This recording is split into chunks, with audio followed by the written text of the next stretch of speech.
Hello, welcome to the suspense episode. Police thought they'd catch the bad guys, but underestimated the janitor's stealth abilities. The janitor stood still, seemingly pondering 10 tips for office cleaning. The police paid no heed until an officer noticed the ransom tracker signal had disappeared. The chief immediately gave the order, and they swiftly nabbed the poor janitor, only to find out he really was just a janitor. At this moment, an officer opened a locker and found kidnappers had dug a basement, quietly taking the ransom. By the time police arrived, the kidnappers had vanished. However, one officer bumped into a repairman leaving with a giant box. This looked suspicious. By the time the officer realized, it was too late. The guy had driven off, clearly the ringleader. Cut to the bald guy waking up, and the hero quickly asks what happened. But bald guy seems to have also lost his memory, or maybe he just woke up from it. He just wanted the hero to untie him, but right when he was about to help, a voice from upstairs interrupted him. The short-haired, amnesiac guy told the hero, logically, the bald guy was tied up for a reason. If they just untie him, who knows what could happen? It could turn into a horror movie plot. Plus, they weren't even tied up themselves. Could be a chance for some fun. The hero agreed with the short-haired guy, so they further investigated and found the handcuffed guy awake. Unsurprisingly, he too had lost his memory and was seriously injured, practically becoming the tragic hero of the story. Although they didn't know if he was a good guy or a bad guy, they decided to untie him anyway. Now, among the 5 unconscious people, only the guy lying on the floor was left, and the duo decided to check if they could find the keys on him. To their surprise, the guy sneak attacked but was easily subdued by the hero, a keyboard warrior. All 5 people woke up, but they confirmed they had lost their memory. Looking at the gas canister on the ground, they finally realized the reason for their amnesia, fear of gas poisoning. But that didn't matter now. What was important was how to get out of there.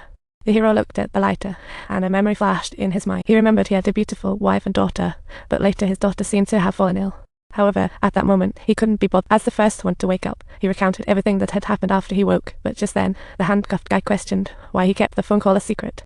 Turns out, the handcuffed guy had woken up when the hero received the phone call, just missing out on the not suitable for children plot twist. Although all signs pointed to the hero being the prime suspect of the kidnappers, the short-haired guy still chose to believe him. Looks like he's not too simple-minded either. Unexpected twists and turns that are whimsical and unpredictable in the plot. I'm not the kidnapper, even though all evidence points to me. The short-haired guy still chooses to believe me. But the unconscious guy didn't want to know any of this. He just wanted to get out of this crummy place ASAP.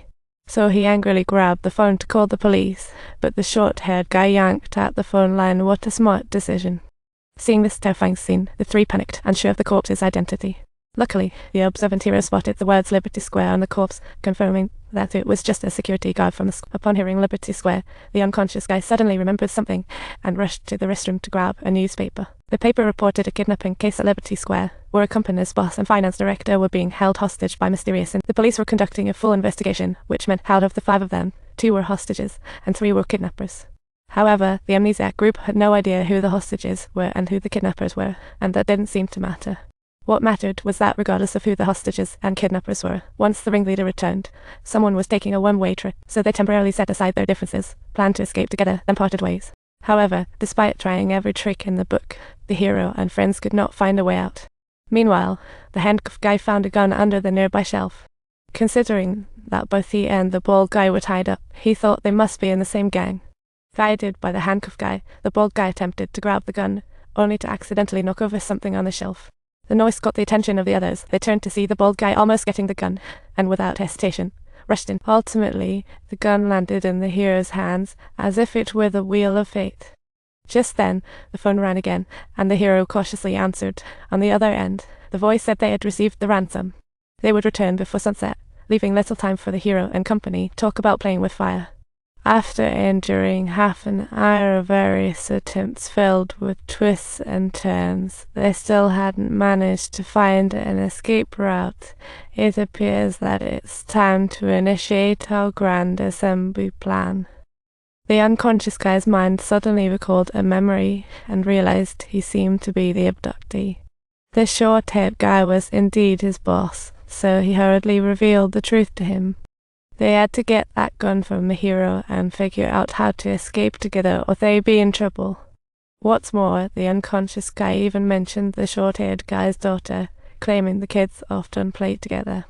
Hearing him speak so earnestly, the short-haired guy began to doubt and prepared to play along. The truth began to come to light, and the short-haired guy had mysteriously lost his memory. Unexpectedly, in a fit of rage, he freed the bald guy, creating a 2vs2 situation. The short-haired guy wanted to intervene, but seeing the injured hero, he decided to tend to his wounds first.